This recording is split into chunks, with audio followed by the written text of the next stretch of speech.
What up, though, Detroit? I've got a woman in here who can sing her butt off. There is so much that we have to talk about today. And you know, one thing about Detroit, they breed some real good artists. And I'm going to tell you right now, she knows what she's talking about. She is not only an amazing singer-songwriter, she's into fashion, fitness, and so many other things. And she's also the 2026 Motown AMPLIFY Artist of the Year. Let's give it up to my girl, Deanna Lori. Hi, how are you this morning? Hi, how are you? I'm doing great. First off, congratulations on such an incredible achievement. But let's get to the before first, before we get to that. Okay. Who is Deanna Lori, in case these people are living under a rock? Okay, so I am singer first, or sanger first.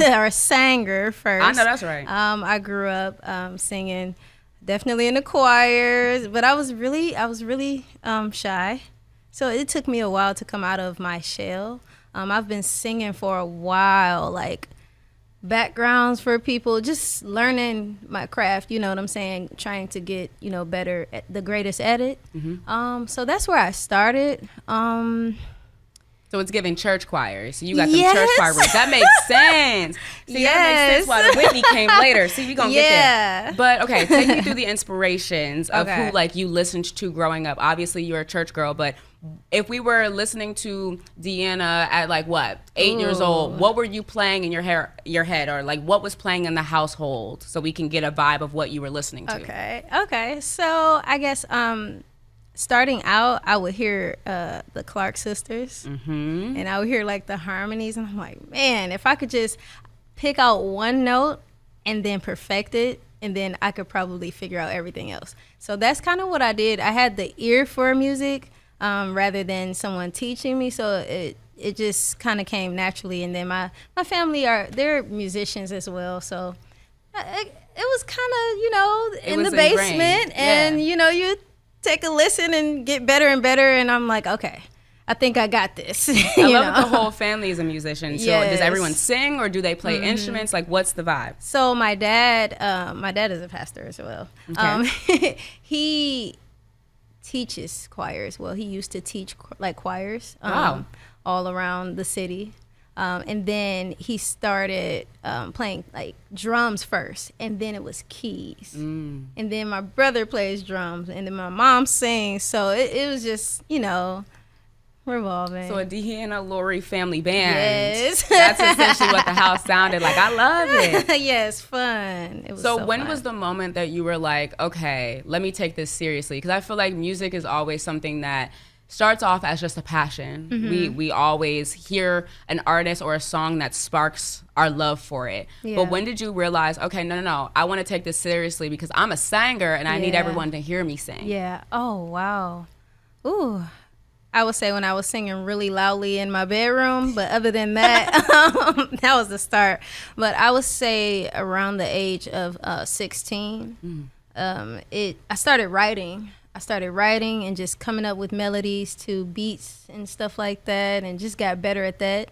And then someone said, let's go to the studio because maybe you sound like you can hit some notes. So I was in the studio at 16. I was recording songs, but, you know, I was still trying to grow musically. Yeah. So everything was like slow pace for me as well as far as that. But that makes sense because based off of what you've said so far, you're a student of this. Like, you're not just doing this because there's a love for it. Like, it's ingrained in you, and you always want to get better. So it makes sense why it was a slow matriculation to the studio. But once you got behind that mic, girl, how did it feel? What was the vibe? It was amazing, but I was super shy. Like, starting out just singing in front of people, I had to get over that shyness, and I am a little shy a little bit, but I'm like, okay, this has to come, like, people have to hear you. This is what you do. Like, I can't do anything else. I don't have a choice to do anything else. Right. Like, it's just there naturally. So I'm like, yeah, this is who I am. This is what I'm going to do. I don't have any other options. Right. So yeah. Do you remember the first song that you wrote? I'm not going to ask you to sing it, I promise, unless you want to. But do you remember the first song that you've ever written? Yes, I actually do. Well, if you want to sing it, you can. But the question I want to know is, from that moment, from writing that first song to writing whatever you've written currently, how has that changed? Do you feel like you're the same songwriter, or do you think that there are different things that you've added? Like, let me know the trajectory of what you think from the beginning to what you're doing currently. Okay, so I guess the beginning, lyrically, I wasn't that great. We all start somewhere. Yeah, like I was like, okay, this is simple. But I did my first song that I wrote, I think it was like, you wanna get this love, you wanna get this right, but you seem like it's too slow. Baby, I'm ready right now. And it was like, okay, I gotta. That's what I came up with first, as far as a hook, and then I wrote everything else after that. But is that out now, or is that in the vault, or it's actually on YouTube.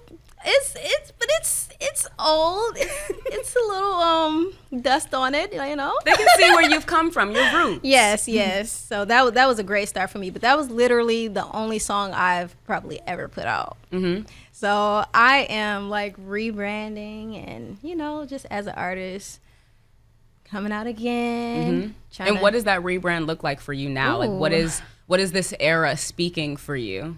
Poise, vibrance, very intentional. Because at first, like when I first started, I was, nervous, shy, and I just didn't know. But I'm very intentional now. Like every note is going to be intentional. Every word is going to be intentional. Lyrically, it's going to be intentional. You know what I'm saying? I'm going to mean what I say. Type of thing. So yeah, now that I think that's the difference. Yeah. Are you sticking in the R&B space, or are you adding more like influences in there? Like I want to get an understanding and a vibe of where we're going with this new era. I would love to, actually. Like I don't mind. I sing everything. Like also growing up, I've sang for funerals, weddings, just parties, special engagements, like things like that help me learn like different lanes of where I can go. Like, but I'll sing a ballad like Whitney. Whitney just like, she'll give you a ballad and then she'll just give you some like some Michael Jackson feeling type stuff. So I think all of that. Disney, like, listen. And you have the voice for it, so Disney need to call you. Listen, I'm ready for all of those things. See, now you brought up Whitney, so let's just get into it, okay? Because how I became privy of you is because I was blessed with tickets. Shout out to Motown AMPLIFY. They blessed me with some tickets. I went there, didn't know what I was getting myself into. I knew it was a singing competition. I knew that my main man, Terrell Grice, was in the building. Latoya Luckett was in the building. I was excited. Miss Kiki herself was in the building. So I was like, okay, clearly there's going to be some singers, because if they're there, it's going to be good. And everyone did amazing. Do not get me wrong. But when, baby, you walked out in that full white ensemble, I said, oh, she's coming for everything, and I don't even know what she's singing yet. Then once that beat, we all know the iconic Be Your Baby Tonight beat. I said, oh, hey. I said, hold on now. Wait, hold on. Hold on. She might got something in her. And then there was an older man sitting next to me, and we all started, like, moving. Really? Sitting closer in our seats. Oh, my God. So when she walked out, there was a video that played that obviously you just explained that you were a little nervous and you're more of a shyer person. And this was your experience to really get out of your fear. Yes. Take us through that moment where you are stepping on that stage and you know that people are at Soundboard about to hear you. This is a competition. You're coming for everything that you deserve. But how do you push past that fear in that moment? Like, take me through what you were thinking before you walked out. I hate to say this, like almost like you black out, but it's something within you that just it clicks and turns on when it's time to like get down to business. And then that's when that moment kicks in where you have to tell yourself, this is what I do. Like, this is who I am. You're great at these things. Like, you have to like literally walk yourself through it. Be prepared for this. Yes, you know what I'm saying? Just giving yourself all of the encouragement, but you have to, think that. You have to think that. And once that all clicked, I really told myself that. I heard the audience, and then I heard the music, and then it just clicked. I was like, okay, this is what you do. Don't even overthink it. Don't think about it. Just do it. It felt like that. It felt like you had locked into a different plane. Like, I'm telling you, that room, The energy in that room, I felt it. It was palpable. Why Whitney? Because Whitney is not one of them girls you play with, okay?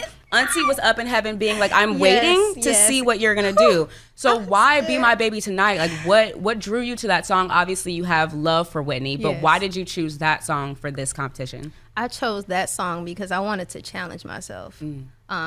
Before this competition, I would sing a lot and sing everywhere, but I wasn't singing and dancing and moving and like really entertaining. So I told them, I'm like, this is what I want to do. This is what I want it to look like. This is how I want it to feel, because I'm a feeling kind of person. So I needed everybody to feel every movement, like I said, it's intentional. Yeah. You know what I'm saying? So I wanted to challenge myself and dance, and that was like the hardest song for me to sing, baby. I'm like, oh my God, I'm really about to sing Whitney. Like, forget everything else. I'm singing Whitney.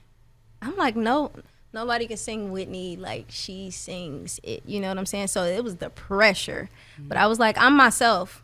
I'm going to do me. So I'm going to sing it how I sing it. You know what I'm saying? Put a little flavor, a little something, a little Deanna spin on it, you know? That was it, though.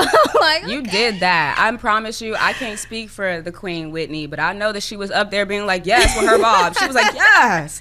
Because I don't know. Like, I could just feel the love that you have for what you do, the love for her, and the respect that you had for her, the respect for having the opportunity to be on that stage. It looked like you were just, even if you didn't win that night, I felt like you were just really happy to be in front of people and on a stage and just living in your fullest. So literally. Then when they came back later and said your name as the official artist of the year, what went through your brain, girl? I was in shock. When they started asking me questions, and I was like, I'm just happy. Like, I know everybody was kind of looking like, what? Like, what else? But no, I was really genuinely proud of myself for getting out there and overcoming that fear. Because I'm like, oh my God, what if I get up there and I fall or something? Like, just look stupid. But no, that was a fear of mine, and I overcame it. And yes. You should definitely be proud of yourself, for sure. I was so proud. With Motown Amplify, is there like a process that you go through before the actual event and the competition of it all? Because I know that we saw videos, but for people who weren't there, is there like a process that you go through? Like, what did you have to do to even become a part of Motown Amplify? So you have to audition, and after you audition, you get like an email like saying whether you made it or not.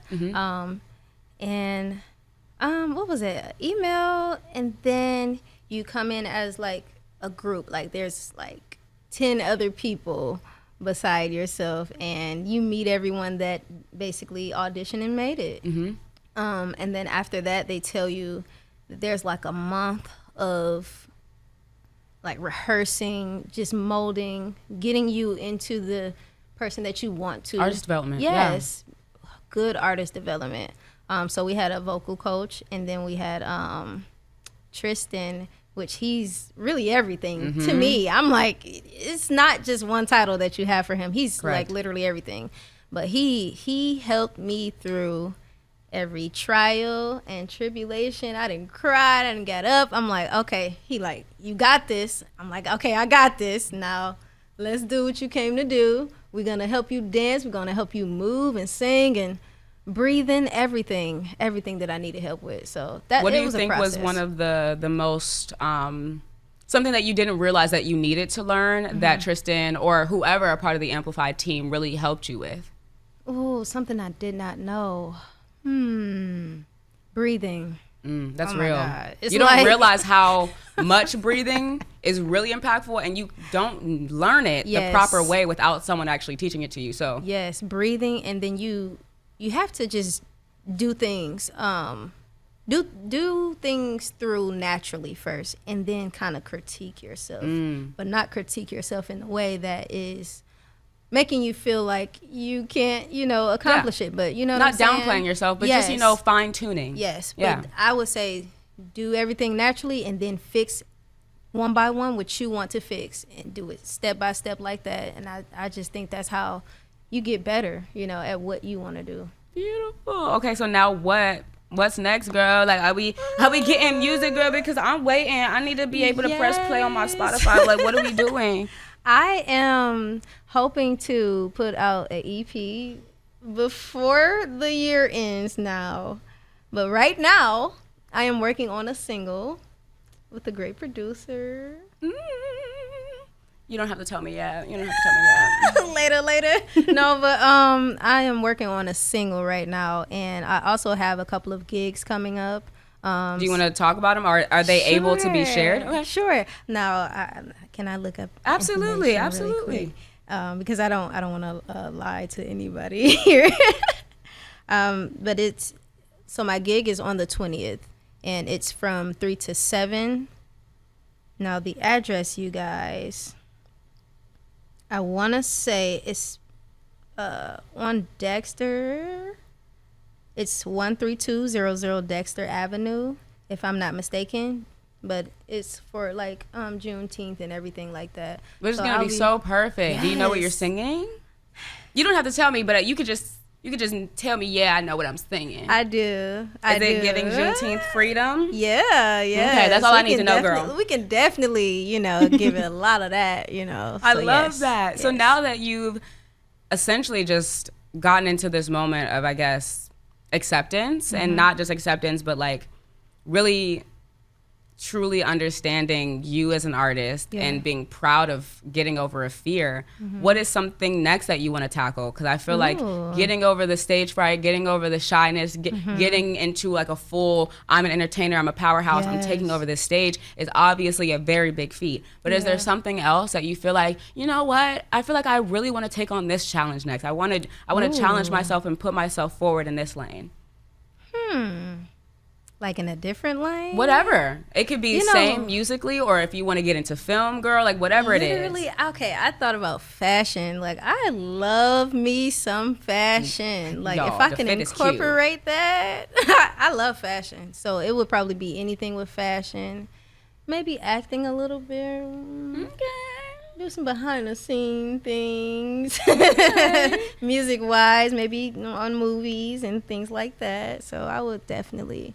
I definitely want to do that. I can't wait to see it. I can't wait to see it. Now, we talked about how you're having a single and you're hopefully going to have an EP by the end of the year. Yes. What do you hope that people feel when they hear a song from Deanna Lori? When they press that button, they press the play button, whatever DSP it's on. Yeah. What do you want them to feel? What do you want them to think? How do you want them to move? I want them to feel excited. Like, I want them to, like, start hearing, like, a groove, like something you can bounce to and just smile and like just like live with, you know what I'm saying? Like something that everybody can listen to. But I'm giving all the sexy vibes as well, so you might end up feeling like you want to drink some wine. Okay. We love a sultry moment. Yeah. And you have I'm telling you, your voice is so full-bodied and able to just be moved in different lanes. So I'm very, very excited to just see how you move in this industry. Now, one of the last things that I have is in this current chapter, we're talking music. If your life was a soundtrack title, because Whitney loved her a good soundtrack, Waiting to Exhale and all of that, The Bodyguard and everything. Woo. If this current chapter was a soundtrack title, what would it be? Soundtrack title. Oh my God.